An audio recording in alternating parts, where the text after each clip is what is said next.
Anshul, Avijit, when the Prime Minister spoke of the neo-middle class, when the Prime Minister spoke of having brought out 13.5 crore people out of poverty, he also made a reference to those who live in Charles and Jhuggis, the salary class, giving them the world's cheapest internet, uplifting them, building 75,000 Amrit Sarovars.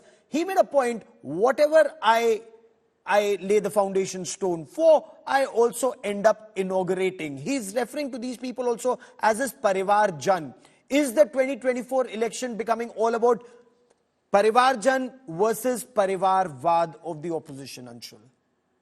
No, Gaurav, hang on a minute. Now, you're taking this 13.5 crore figure as an absolute given. I mean, it's a highly contestable figure that is brought out by Niti Aayog. Are you trying to tell me... I said the Prime Minister said this.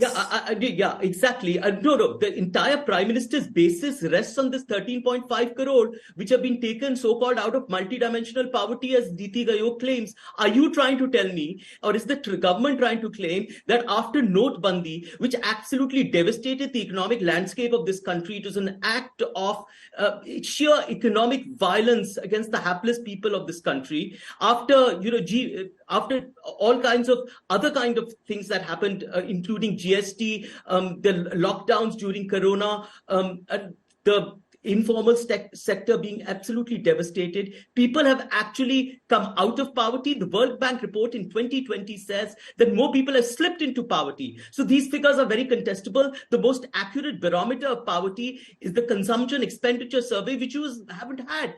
I mean, for the Prime Minister keeps saying 140 crore people. How does he know that there are not 135 crore people? Have you had a census? How does he know there are not 160 crore people? Okay. Do you even know the levels of poverty in this country, the levels of unemployment in this country? Syed Zafar Islam wants to respond to you on the figures that the Prime Minister put out. Syed Zafar Islam.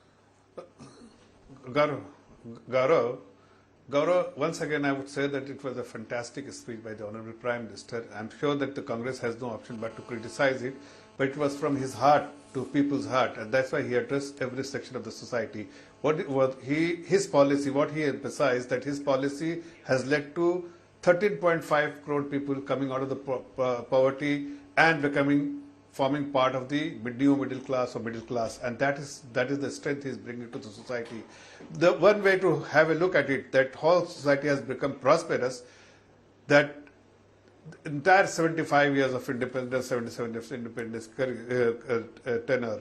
If you see, just do one statistics which will actually help you understand that the number of buyers, home buyers today, is the highest ever in the country, because the people have money, they are buying the home of their own. The first thing they would want, any family in the society, that if they become prosperous, they want to buy a home of their own. And that is the statistic which for everyone to see, that people are chasing home, and this is the highest ever sale in the entire history of our independent India. Secondly, people in the Congress will always criticize about when we criticize the policy of appeasement, or policy of dynastic policy, what they are following, and against corruption, because they are actively involved in it.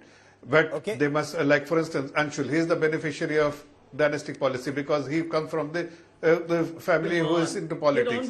So these people will criticize. The people like you have absolutely no family background of politics, but still this party has given a... No, I'm saying, I'm just giving an example. Answer all my questions.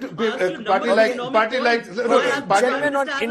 this. No, I'm not criticizing. Here is an example. I'm just drawing a comparison. I'm just drawing a comparison. But we'll track this. We'll track this because what's also important is Prime Minister talking about Nari Shakti. In rural India, drones to be operated by women, drones to be repaired by women, and drones to be given out to women. So all of this, science, technology, women, and women-led development. Much more during the day, we will talk about this. But as I thank all my guests on this part of the show,